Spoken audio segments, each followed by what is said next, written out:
안녕하세요. 저는 다원교육 송파관 수학강사 신태민이라고 합니다. 자, 오늘은 제가 3월부터 맡게 되는 반인 방산고등학교 1학년 수학 내신 정규반에 대해서 소개해드리고, 그 다음에 2022년부터 2024년 동안 이 방산고등학교 3개년 기출문항에 대한 분석과 함께 우리가 이 시험을 어떤 식으로 대비해야 되는지 설명하고, 마지막으로 이제 간단하게 수업 소개를 하는 시간을 가지도록 하겠습니다. 자, 가장 먼저 이 방산고등학교 내신 기출의 이제 문항 구성과 시험 범위부터 말씀드리겠습니다. 자, 2022년과 2023년을 보시면은 문항은 모두 객관식 20문제와 서술형 3문제로 구성이 되었고, 또 시험 범위는 다항식의 연산부터 2차 방정식까지 다른 학교에 비해서는 좀 다소 좁은 시험 범위를 가지고 있었다는 것을 볼 수가 있겠습니다. 자, 또 2024년, 작년 같은 경우에는 객관식만 23문항 출제됐으며, 그 다음에 시험 범위 또한 다항식의 연산부터 2차 방정식 바로 다음 단원인 2차 함수까지로 시험 범위가 조금 늘어난 것을 확인할 수가 있겠습니다. 자, 아무래도 2022년과 2023년에는 이제 코로나라는 이슈가 있었기 때문에 시험 범위가 이렇게 조금 좁았던 것이고, 아마 이번 올해 연도부터는 다시 2024년처럼 시험 범위가 다항식의 연산부터 2차 함수까지가 아닐까 조심스럽게 한번 생각을 해봅니다. 자, 여기서 알 수 있는 점은 꾸준히 23문항 정도가 출제되고, 그 다음에 시험 범위는 다항식의 연산부터 2차 방정식 또는 2차 함수까지, 특히 이제 올해에는 2차 함수까지 출제될 가능성이 굉장히 높다라는 것을 알 수가 있겠습니다. 자, 다음으로 이 문항들이 어디서 출제됐는지 출제 단원에 대한 분석입니다. 자, 보시면은 2022년과 2023년에는 시험 범위에 2차 함수가 들어가지 않았기 때문에 나머지 정리 단원의 출제율이 굉장히 높다는 것을 볼 수가 있겠습니다. 자, 그에 반해서 2024년 2차 함수가 시험 범위에 들어간 2024년부터는 보시면은 2차 함수의 출제율이 압도적으로 높은 것을 확인할 수가 있겠습니다. 자, 아무래도 우리 1학년 1학기 중간고사의 단원에서 이제 출제율이 가장 높은 단원을 말씀드리자면 나머지 정리, 그 다음에 2차 방정식, 2차 함수, 요 세 단원이 계산뿐만 아니라 학생들에게 이제 문제에 대한 발상이나 아이디어적인 측면을 요구하는 것이 많기 때문에 보통 요 세 단원에서 출제가 자주 되는 편입니다. 자, 방산고 또한 나머지 정리와 그 다음에 2차 함수 단원에서 다수의 문항이 출제되기 때문에 이 부분에 대한 정확한 대비가 되어야겠구나 라는 것을 알 수가 있겠습니다. 자, 다음으로 넘어가서 2022년도부터 2024년 동안 이 연도별로 기출에 대한 총평을 진행해 보도록 하겠습니다. 자, 먼저 2022년도 기출인데, 2022년도 기출에 대해서 한마디로 표현하자면 적당한 난이도의 시험이었다 라고 말씀드릴 수가 있겠습니다. 자, 고난도 문항 같은 경우에는 요 3문항 정도를 가져와 봤는데, 이 3문항도 보시면은 조금 계산이 조금 복잡해 보일 수 있으나 사실 학생들이 내신 대비를 하면서 충분히 시중교재 같은 곳에서 많이 접해봤을 만한 유형이기 때문에 이제 학생들이 보고 나서 낯설다 싶을 만한 유형은 솔직히 아닙니다. 자, 이처럼 신유형이 없고 기본적인 유형의 문항만 다수 출제되었기 때문에 학생들을 이 시험에 대해서는 이제 본인이 알고 있는 기본 유형의 문제를 정확하고 또 빠르게 푸는 것이 중요한 시험이었다라고 말씀드릴 수가 있겠습니다. 자, 그 다음 2023년도 기출입니다. 2023년도 기출에 대해 한마디로 말씀드리자면 급격히 올라간 난이도, 중상 정도의 까다로운 시험입니다. 2022년도가 신유형 없이 기본 유형으로 이 좀 무난한 난이도의 시험이었다면 2023년도 경우에는 고난도 문항들이 조금 출제가 되었는데, 그 중에서 뒤에서 말씀드리겠지만 모의고사 변형 문항의 신유형이 굉장히 많이 출제가 되었습니다. 자, 모의고사 변형 문항 같은 경우에는 이제 조금 발상적인 측면을 요구하는 게 많아서 이에 대한 대비가 정확히 되지 않았다면 학생들이 시험이 안 그래도 시간이 부족한데 이걸 붙잡고 있느라, 발상을 생각하고 있느라 시간이 더 부족한 그런 어려움을 겪었을 것입니다. 자, 그 다음에 여기 2문제 정도를 가져와 봤는데, 이 2문항 같은 경우에는 얼핏 보기에는 그렇게 복잡해 보이지 않으나 이제 실제로 계산하면 시간이 굉장히 오래 걸리는 유형의 문항이었습니다. 자, 이렇게 계산이 오래 걸리는 문항으로 아마 시간도 부족했기 때문에 이 2022년도에 비해 난이도를 올리는데 이제 한 몫을 했을 것이라고 봅니다. 자, 따라서 2023년도의 시험은 이제 2022년보다 조금 더 어려웠다. 그 이유는 모의고사 변형 문항의 신유형, 그 다음에 다소 시간이 많이 걸리는 문제들이 다수 출제되었기 때문이다 라고 말씀드릴 수가 있겠습니다. 자, 다음으로 2024년도인데 2024년도 시험을 한 말씀으로 표현드리자면 가장 마지막 장을 제외하면은 무난한 난이도의 시험이었다 라고 말씀드릴 수가 있겠습니다. 특히 이 시험 같은 경우에는 앞에 장들과 가장 마지막 장의 갭이 좀 큰 편입니다. 자, 고난도 문항 출제 문제를 보시면은 21, 22, 23 모두 끝번호에 위치해 있고, 그 다음에 이 세 개의 출제 단원이 모두 2차 함수인 것을 볼 수 있겠습니다. 아까도 말씀드렸다시피 2차 함수 단원 자체가 발상적인 측면이 조금 많고 학생들에게 이제 개념의 이해부터 적용까지 모두 요구하는 단원이기 때문에 고난도 문항이 출제되기 쉽기 때문이라고 생각합니다. 자, 그래서 예시로 가져온 문제 보시면 23번 문항입니다. 가장 어려웠던 문항이라고 말씀드릴 수가 있겠는데, 자, 보시면 아시겠지만 굉장히 그래프가 복잡하게 주어져 있습니다. 자, 따라서 학생들은 이 복잡한 그래프를 그 시험장 내에서 시험 시간 내에 복잡한 그래프를 보고 이 함수의 대칭성이라는 발상을 생각해서 이 문항을 풀어야 했는데요. 사실 이 발상을 떠올리기 쉽지 않을 뿐더러 이 발상을 떠올린다고 하더라도 문제 풀이에도 또 시간이 좀 걸리는 유형의 문항이었기 때문에 학생들이 이 문항을 굉장히 어려워하지 않았을까 생각합니다. 자, 이렇게 2차 함수 단원에서 고난도 문항이 좀 많이 출제되었다. 그리고 앞장은 대부분 이제 기본 유형들로 구성된 무난한 난이도의 시험이었다 라고 말씀드릴 수가 있겠습니다.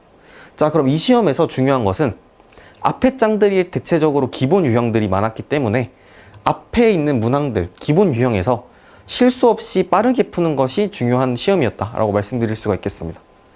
자, 앞에 장을 빨리 풀어야 이 뒤에 장, 이 어려운 2차 함수 단원에서 발상을 생각할 시간을 벌일 수 있기 때문에 최대한 앞에에서 시간을 벌고, 그 다음에 이제 뒤에 이 복잡한 2차 함수 단원을 문제를 해결하는 것이 이 시험에서 중요한 포인트였다 라고 말씀드릴 수가 있겠습니다. 자, 다음으로 넘어가서 좀 집중적으로 같이 볼만한 문항들을 몇 개 가져와 봤습니다. 자, 가장 먼저 2023년도 기출 12번 문항입니다.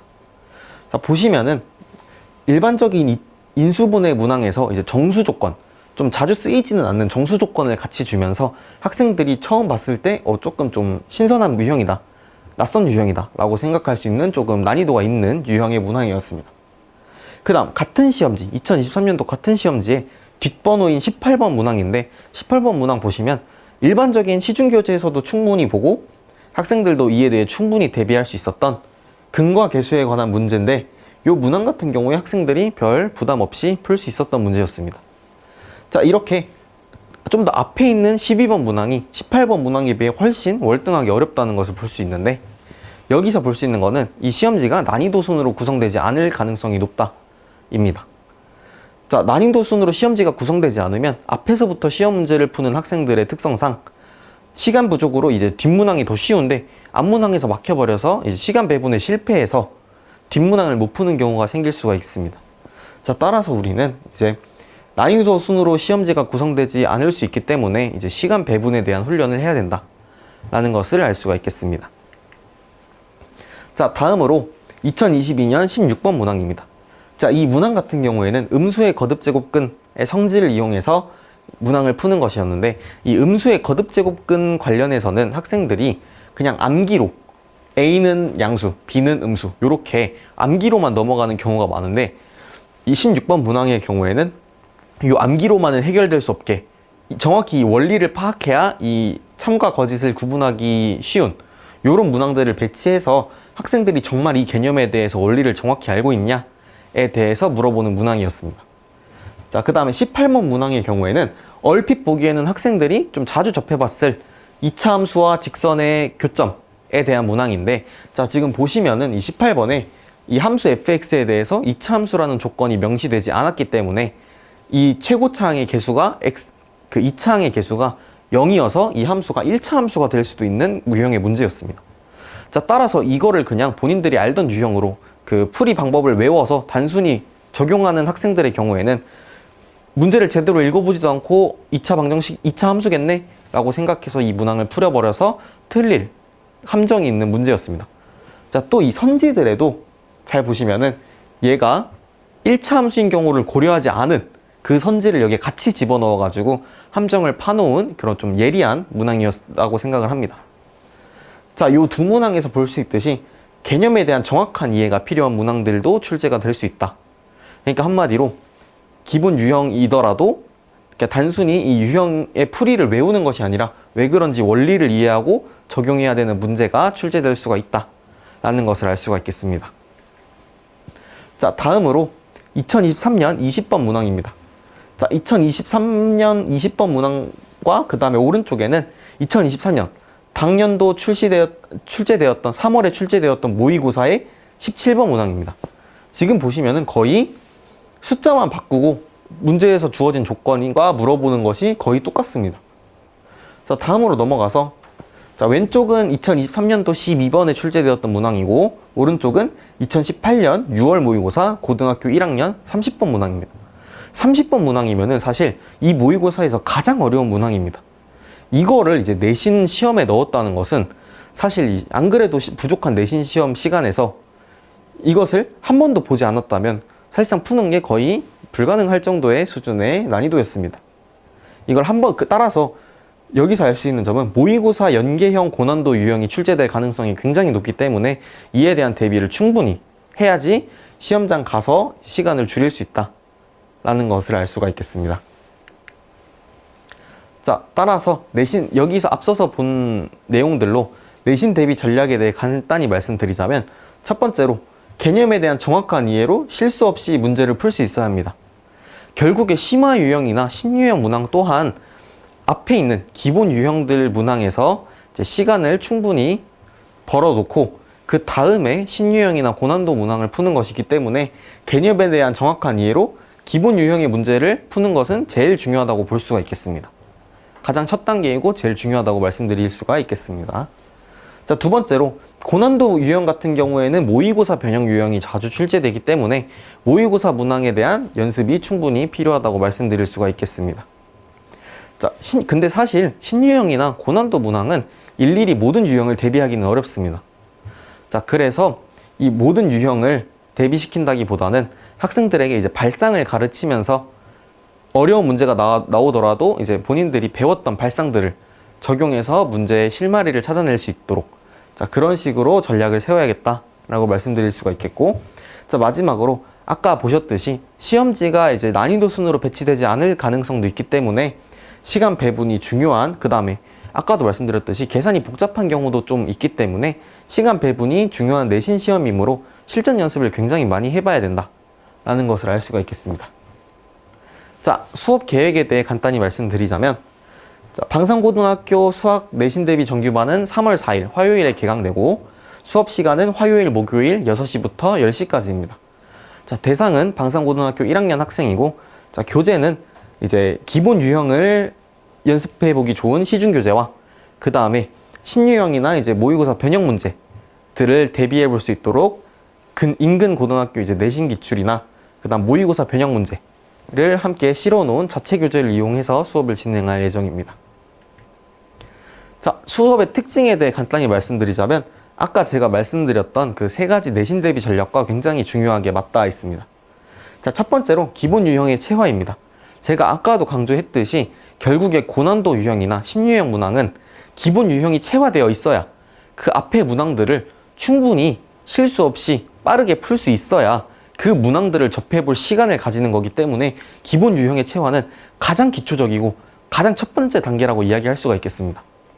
자, 그래서 기본 유형의 체화를 위해서 시중교재 및 내신 기출 문제들을 활용해서 학생들이 정확하고 빠르게 기본 유형들을 풀 수 있도록 연습시킬 예정입니다. 자, 그 다음에 여기서 이제 개인별로 취약점 분석을 통해서 이제 유사 문제들을 제공한다던가 또는 비슷한 유형의 문제들을 이제 연습시키면서 개별 성향에 맞게 기본 유형을 완벽하게 체화할 수 있도록 이제 수업을 구성할 예정입니다. 자, 두 번째로 이제 기본 유형을 체화했으면 이제 신유형과 고난도 대비를 해야 하는데요. 내신 기출 및 모의고사 변형 문제를 통해서 이제 신유형과 고난도 대비를 할 예정입니다. 근데 아까도 말씀드렸다시피 신유형 문제나 고난도 문제를 모든 유형들을 다 대비한다? 이거는 솔직히 거의 불가능에 가깝습니다.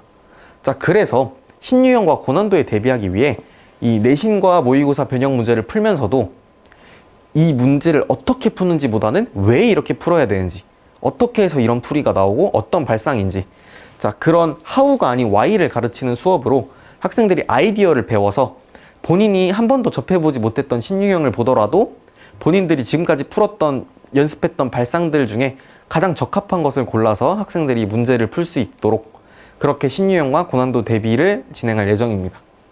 자, 마지막으로 이제 시간 배분과 같이 실전 테크닉에 대한 연습입니다.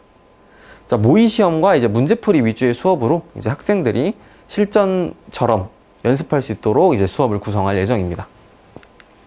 자, 마지막으로 수업 커리큘럼에 대해 간단히 설명드리고 이제 마치도록 하겠습니다. 자, 저희 수업은 먼저 3월에 다항식의 연산부터 2차 함수, 아마 중간고사 예상 범위입니다. 자, 3월 달에는 중간고사 예상 범위의 기본 유형의 체화를 하는 한 달을 보내게 되고, 그 다음 4월 달에는 이 중간고사 범위의 심화 유형을 대비하기 시작합니다. 자, 그 다음에 함께 실전 테스트를 통해서 학생들이 실전에 대한 대비도 어느 정도 될 수 있도록 진행할 예정이고, 자, 그 다음 중간고사가 끝난 5월부터는 다시 2차 함수부터 행렬, 기말고사 단원의 기본 유형 체화로 시작해서 그 다음에 한 달 후인 6월부터는 또 기말고사 예상 범위의 심화 유형 대비와 이제 실전 테스트로 실전 연습을 같이 진행할 예정입니다. 자, 이상 이제 방산고등학교 3개년 기출에 대한 간단한 분석과 수업 소개에 대한 발표를 마치도록 하겠습니다. 감사합니다.